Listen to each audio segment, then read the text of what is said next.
go to the refrigerator and I cannot find it in there. And so, you know, and invariably, I'm asking Mary Kay for help, and she's like, not again, don't make me come in there. It's in the refrigerator, and sure enough, it always is. It's especially embarrassing, Dave, when it's the ketchup, which is in the big red bottle. It happens at other times as well. This is every husband's worst nightmare, is that you're getting ready to go out somewhere, and your wife comes in, and she's dressed, and she's ready to go, and she says, do you see anything different about me? Immediately, my blood pressure goes up. My palms are sweaty. My mind is racing. And I'm like, is it the dress? Is it the shoes? Is it the hair? What is it? And I have this inevitable feeling of doom and failure. Oh, yeah. Hey, brother. So wives, hopefully you've learned nothing else today. Please do not come and ask your husband if he sees anything different about you. It's easy sometimes to miss the obvious. Let's not miss the obvious about the ministry of Jesus. In Matthew chapter 25, Jesus says this, the parable of the sheep and the goats. When the Son of Man comes in his glory, and all the angels with him, imagine the scene. He will sit on his throne in heavenly glory. All the nations will be gathered before him, and he will separate the people one from another as a shepherd separates the sheep from the goats. He will put the sheep on his right and the goats on his left. The parables of Jesus, so strong, so powerful, simple, yet poignant. And this one is really especially unique because of the way he starts it. And you can imagine, if you would, in the crowd that day. And he's setting the scene, and it's the judgment day. And Jesus has come back, and there's glory, and there's angels, and there's a throne, and there's all the nations of the world. And it's going to be decided whether you are lost or whether you are saved. This you should also know about the parables of Jesus. Perhaps you know, frequently they have a shock value. Something where it's very surprising, and you say, I didn't see that coming. If you imagine yourself in the audience, what are the next words that Jesus is going to say? And we might imagine what Jesus could have said as we separate the saved from the lost. He could have said, the saved are those who have made Jesus Lord of every area of their life. The saved are those who have generously and faithfully given of their time and their energy and their money to the kingdom of God. Those who have had a great relationship with me through Jesus and their prayer, their Bible study, and their evangelism. And you could just, so many things he could have said, right? Perhaps they were surprised when they hear Jesus say to those on his right, come you who are blessed by the Father. Take your inheritance, the kingdom prepared for you since the creation of the world. For I was hungry and you gave me something to eat. I was thirsty and you gave me something to drink. I was a stranger and you invited me in. I needed clothes and you clothed me. I was sick and you looked after me. I was in prison and you came to visit me. Then the righteous will answer, Lord, when did we see you hungry and feed you, or thirsty and give you something to drink? When did we see you a stranger and invite you in, or needing clothes and clothe you? When did we see you sick or in prison and go visit you? The king will reply, I tell you the truth. Whatever you did for one of the least of these brothers of mine, You did it for me. Let's not miss the obvious. I've been one of those people who missed the obvious for many years. I don't know if I should tell you this, but I was baptized over 40 years ago.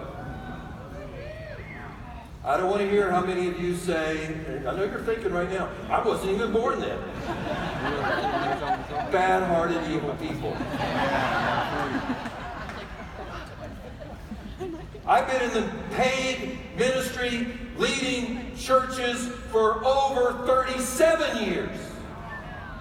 Yet, the sad truth is, for most of my ministry and my Christian life, I have had a very mediocre view of the ministry of Jesus to the poor and the needy. For many years, I would give a little bit of money, and I would always show up and serve that one day a year when our ministry had a special event. I missed the obvious. A lot of people have helped me along my path, but now that I'm looking again at the ministry of Jesus, you probably already know this. There's three things that we see Jesus doing over and over again, right? He's preaching the gospel, he's discipling and training a few, and he's serving the poor and the needy. What part of that is confusing? What part of that have we missed? Have we missed something obvious? I recently did a study where, it's great. You may know this. There's 4 Gospels. Matthew, Mark, Luke, and John. Some of you are aware of that. And if you add it up, there are 89 chapters that describe the ministry of Jesus. Do the study yourself. I went through there. 43 of the 89 chapters in the Gospel specifically mention the ministry of Jesus to the poor and the needy. How did I miss it? Several of those chapters have multiple accounts of the ministry of Jesus to the poor and the needy. And 3 parables, not just this one, but also the parable of the rich man and Lazarus, the parable of the Good Samaritan, say that our very salvation hinges on our ministry to the poor and the needy. Wow. Over the last 10 years, several people have helped me to grow in understanding. People like Doug Arthur, Greg Moretsky, Marlon Shows, Marcel Hall, Christopher Linfeld, most recently Ray Neyland. I expect that I need to grow more. But wherever I'm at today and wherever I've come is because other people, sometimes we need other people to help us. The most recent turning point for me was a board meeting of Hope Worldwide that we had last year, and Steve Kennard came, and he was addressing the board as well as some of the Hope employees. Steve Kennard recently wrote a book on Jesus and the Poor. You should get that if you haven't read it yet. And he was doing a couple of devotionals, a couple of mornings in a row. He was doing devotionals and talking about the ministry. And he said something in that meeting, and I'm one of 2 evangelists in the room. He says, we got a problem in our church. He says, we got a lot of churches, and there are a lot of evangelists who never preach about the ministry of Jesus to the poor and the needy. And one sister who was there that day commented, she said, I have been talking to my ministry leader about this for a long time, and I have never even heard him preach one sermon about the ministry of Jesus to the poor and the needy. And that was a tough moment for me, because I look back at my ministry career, and I could not remember even one full sermon that I had preached about the ministry of Jesus to the poor and the needy. Come on, Reese. Parts of sermons, yes. So as part of my repentance, this year I preached 8 sermons on the ministry of Jesus to the poor and the needy. So let me say a couple of things. And I'm going to look at my phone now because I have no idea how long I've been talking. None of you have texted me. That's good. So I want to say a couple of things to you. And I will say this to the people who might be listening online who are not in the audience today. If you're not a part of the solution, you're part of the problem. Oh, yeah. And let me be frank. I feel like I should be honest with you. Just my opinion. I do not believe that our global fellowship is anywhere we need to be yet about adopting, understanding, and living out the full ministry of Jesus.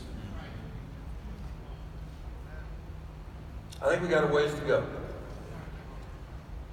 There are a lot of people like me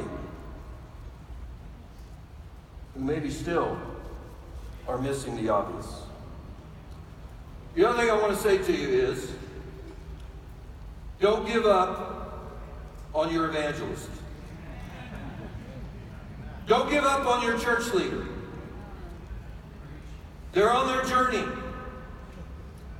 And I'm thankful personally for all the grace and patience that's been extended to me. So what you need to do is, you need to pray.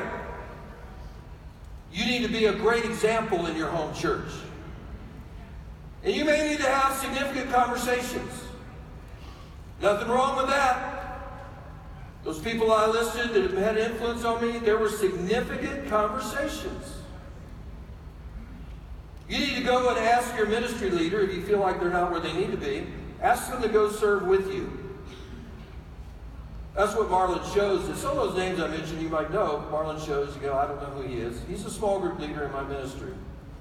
He has a great passion for the poor and needy. He said, Reese, why don't you come down with me because we're going to feed the homeless this Saturday. I just didn't feel like I should say no. If I'm honest, I wasn't all that excited about it. And then I started doing that. And you know, when you get hands-on, you already know this, right? People like me are just figuring out, that's when things really change. When you get hands-on. And then he goes, so we're starting out this same Union Station Homeless Services in Pasadena where we live, and we partner with them in my local ministry, and Marlon says they've got this new program where they're asking for people to volunteer to be mentors to help transition people who want to get out of homelessness. And I'm going to be a mentor. Why don't you come and be a mentor with me? And I didn't feel like I should say no. But it's been a wonderful experience. And I've had people I've been doing that for a couple of years now, and I've had people I've studied the Bible with people, and I brought them to church, and hopefully I've helped them in their journey. Because I love that there's people who have been on the streets, who can get off the streets, who want to get off the streets, but they need a helping hand. They need a hand up. They need somebody to care. Well, Reese. I guess I'm supposed to close soon. Let's go back. There's something else shocking about this parable. And I didn't read the whole parable, right? I just read the good news part. You can read the rest of it when you get home. And you already know what it says, right? There's something else shocking, though. Did you see it in verse 40 when Jesus... These people seem surprised. I mean, really? I mean, this is why we're going to get into heaven? And, I mean, what did we do? You know, they're not so impressed with themselves. And Jesus says, yes, what you've done for the hungry, the sick, the thirsty, in need of clothes, those in prison, whatever you've done for them, you did it for me. These brothers These are brothers and sisters of mine. Now, when you get that, it makes all the difference. Jesus is saying, these people that need clothing and are thirsty and they're homeless and they have needs, they may be strangers to you, but they're family to me. And when you love them, you're loving me. So powerful. You know, I think a lot of you can relate to it. We have families, right? And, you know, I may forget how you've loved me, but if you love somebody in my family, I will not forget that. If you love my children, or you've loved my parents, or you've loved my brother, I may forget what you've done for me, but I'm not forgetting what you did for my family. Good point. That's what Jesus says. You know, I hold dear in my heart every follower of Jesus who reached out and who loved the people that I see, not just as people in need, but as family.